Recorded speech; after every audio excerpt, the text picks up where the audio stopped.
Ok, bienvenue pour ce deuxième épisode des nombres relatifs qui va concerner l'addition. Alors, je recache, mais bien sûr. Voilà.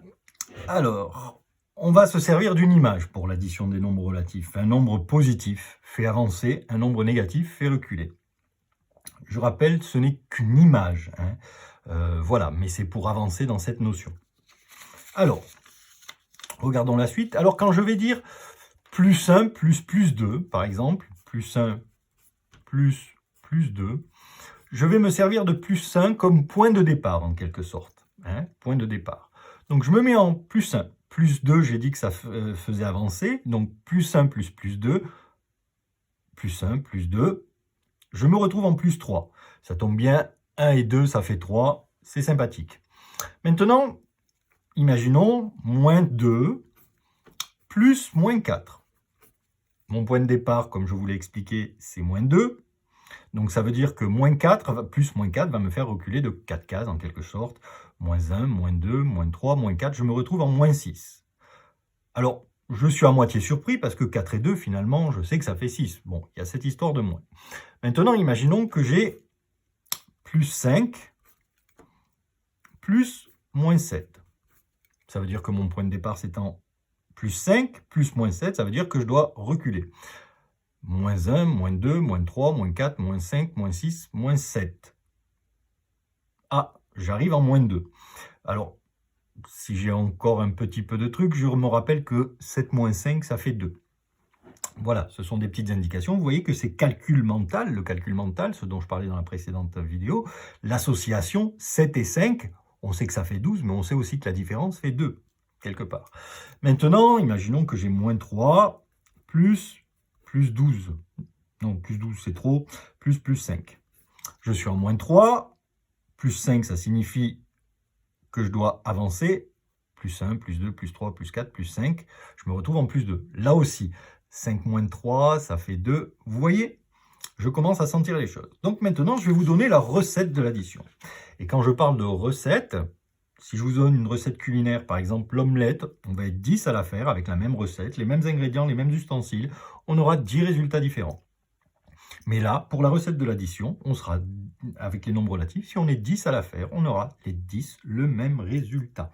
Donc ici, la méthode vous conduit au résultat. Ne cherchez pas, comme je vous le répète souvent, le résultat en premier. Cherchez à être juste dans votre méthode. Si vous êtes juste dans votre méthode, je n'aurai aucun problème à savoir que votre résultat sera juste. Si dans un raisonnement un jour, dans des choses plus complexes, je vois que votre résultat, raisonnement est juste, je n'ai aucun doute sur que l'exercice à la fin soit juste, sauf erreur de calcul. Alors, dans cette recette de l'addition, la première des choses, et quels que soient les cas, on a deux cas, quel que soit le cas, le premier travail sera toujours de donner le signe du résultat. Toujours donner le signe du résultat en premier, que ce soit pour l'addition ou pour la multiplication. Notez que je n'ai pas parlé de soustraction, pourtant nous allons en parler dans une vidéo suivante. Alors, premier cas, les deux nombres sont de même signe. J'énonce la règle, donc, comme je vous l'ai dit, on s'occupe du signe en premier. Le signe du résultat est le même. Donc, s'ils sont tous les deux négatifs, le résultat sera négatif. S'ils sont tous les deux positifs, le résultat sera positif pour l'addition, pour la somme. Et puis, on additionne les distances à 0. On se rappelle de ce qu'est une distance à 0. Deuxième cas, les deux nombres sont de signes différents. Eh bien là, le signe du résultat obéit à une règle. Le résultat aura le signe du nombre qui a la plus grande distance à 0. Et puis, deuxième étape, pour obtenir la valeur numérique, puisqu'une fois qu'on a le signe, il nous faut cette valeur numérique, on soustrait cette fois-ci les distances à 0. Donc, les exemples donnent plus 3 plus 4 égale, alors, les distances à 0 de plus 3, c'est 3, la distance à 0 de plus 4, c'est 4. Ils sont de même signe, donc je mets plus, et j'additionne les distances à 0, 7.